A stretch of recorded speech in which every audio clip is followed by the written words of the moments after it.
Há um ano, um crime chocou os maranhenses e o Brasil. A publicitária Mariana Costa foi morta e estuprada no apartamento em que morava com a família.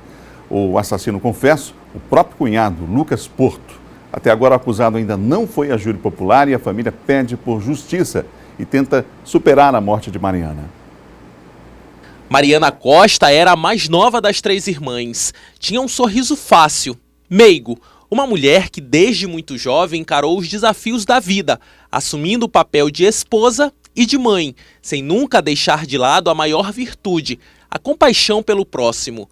Mariana Costa foi vítima da mente fria e calculista de Lucas Porto, o cunhado que a estuprou e a matou por asfixia. A tragédia abateu toda a família que até hoje tenta se reerguer. Carolina Costa perdeu num único dia a irmã friamente assassinada e o companheiro, que confessou a autoria do crime. Essa força, ela é o que tem sustentado, que tem me sustentado a minha família, a minha casa. Não é uma força que vem de mim, que eu... Não existe super mulher, não existe isso. A imagem estampada na camisa é a que Juliana sempre quer lembrar da irmã. Uma alegria que transparece no semblante.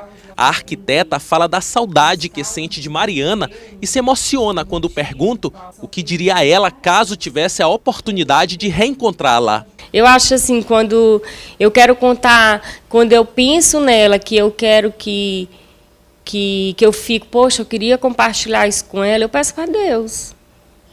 Eu peço, Deus,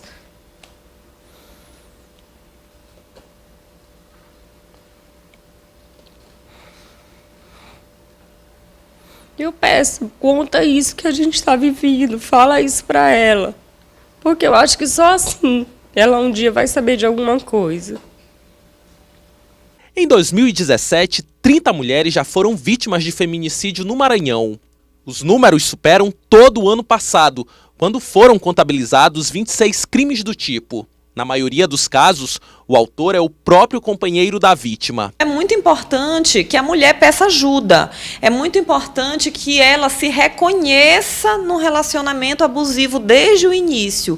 Quanto antes ela se reconhecer, mais fácil será dela sair desse relacionamento abusivo. Mariana Costa era a esposa de Marcos. O empresário nos conta que jamais percebeu qualquer indício de má intenção de Lucas Porto em relação à companheira.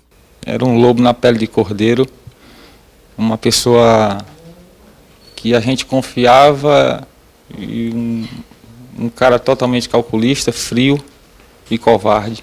Lucas Porto está preso no Complexo Penitenciário São Luís aguardando o julgamento. O titular da 4ª Vara do Tribunal do Júri explica que, por enquanto, a ação penal segue suspensa. A ação penal fica suspensa até que os peritos concluam esse exame para avaliar a capacidade mental do acusado na data ou no momento do crime. Lucas Porto foi preso horas depois deste crime ter sido cometido. As câmeras do circuito interno de segurança do condomínio da vítima revelaram que o cunhado foi a última pessoa a estar com ela. Hoje, a família de Mariana Costa tenta superar a dor desta perda irreparável. Pede que a justiça seja feita e que Lucas Porto seja julgado pelo crime de feminicídio. Que esse assassino cumpra a pena máxima, que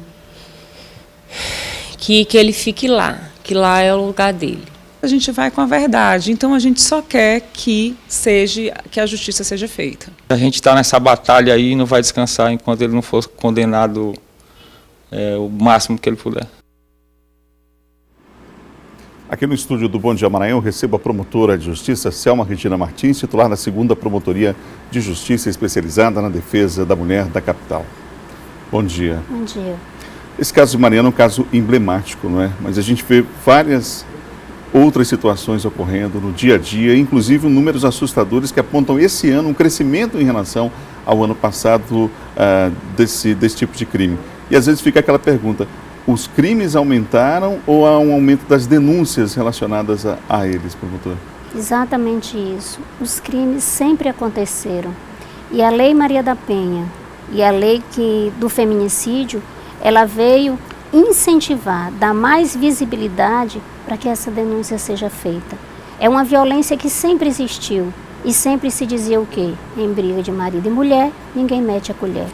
Hoje todos nós metemos, todos nós podemos e devemos denunciar ao menor indício de violência, como disse a doutora Viviane Azambuja. A mulher ela precisa se identificar num relacionamento abusivo. O que é um relacionamento abusivo? É aquele que começa com os xingamentos, aí acabou o respeito. Bem aí acabou o relacionamento. Os xingamentos, e aí vem as agressões físicas, as agressões verbais, e aí o agressor perde perdão, e a mulher, quando ela perdoa, ela entra num ciclo vicioso que, em regra, ela passa muito tempo para poder despertar. E como é que nós podemos ajudar essa mulher? Ela precisa fazer uma terapia, ela precisa se reconhecer num relacionamento abusivo, denunciar e romper esse relacionamento. Como é que a promotoria tem agido aqui na capital em relação, inclusive, do ponto de vista de levar a informação a essas mulheres, né, de cada vez mais contribuir para que ações sejam realizadas no sentido de fazer com que elas se percebam, como a senhora falou, como sujeito de direito, né, e que possam efetivamente agir? Nós temos uma campanha nas escolas desde 2012, que é uma campanha voltada à prevenção. Os nossos jovens e adultos, para que eles construam lares sem violência. E eles reproduzem isso em seus lares. Tanto é que quando eu cheguei no Ministério Público em 2012, nós tínhamos 400 processos, hoje nós temos mais de 9.000 processos. Nós temos uma segunda vara que foi instalada, que é só de medida protetiva. E essas medidas protetivas que deram empoderamento à mulher para ela romper com esse ciclo de violência. A gente afasta o agressor do lar. Durante a caminhada que nós participamos, a Patrulha Maria da Penha estava fazendo uma prisão em flagrante de um agressor que ele estava com medida protetiva e se recusava a sair de casa. Na semana passada, teve um cidadão de tornozeleira eletrônica que foi até o fórum, juntamente com a mulher, constrangendo para que ela retirasse a medida protetiva. E foi decretada a prisão. Se ele vai enfrentar o fórum, imagina o que ele não faz com essa moça dentro de casa. Então, para a mulher, o local mais perigoso para ela é dentro do lar. Enquanto a violência urbana, todos nós sofremos, nós temos medo de sair de casa. E a mulher vítima de violência, ela tem medo de ficar em casa. Por vezes, é possível observar mulheres que dependem financeiramente do marido e que isso acaba sendo um impedimento para que ela faça algumas denúncias. Promotora, a senhora lida no dia a dia com essa situação também? Também trabalho. E nós temos que fazer o quê? Ajudar essa mulher a ela se reinserir no mercado de trabalho. E nós temos parceria com várias instituições que oferecem trabalho a essa mulher, curso de capacitação, porque às vezes o homem pede para ela sair do emprego e a mulher sai. E ela entra nesse ciclo de violência e fica muito difícil sair, mas não é impossível. É difícil, mas não é impossível. Tem também a dependência psicológica, a dependência afetiva, e isso ela precisa da terapia para poder se fortalecer e sair desse ciclo de violência. Outras vezes, os filhos acabam sendo motivo também, e aí é ligado à questão emocional também do não rompimento, não é? E como que ficam essas crianças que muitas das vezes crescem em lares vendo o pai cometer na frente delas abusos, violência contra a própria mãe? Infelizmente, as crianças e os adolescentes também sofrem, porque a tendência deles é reproduzir. Nós reproduzimos o exemplo dos nossos pais, isso é fato. Mas também tem solução, porque o agressor diz, quando percebe que a mulher vai se separar, diz: se você não ficar comigo, não fica com mais ninguém, você não vai mais olhar seus filhos. Então isso ela pensa, porque a mulher ama seus filhos. E ela sempre diz: doutor, ela é gente boa, mas quando bebe.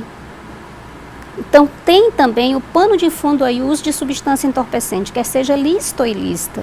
Por isso que os finais de semana para a mulher são os piores dias, que ela fica em casa e tem uso da substância entorpecente.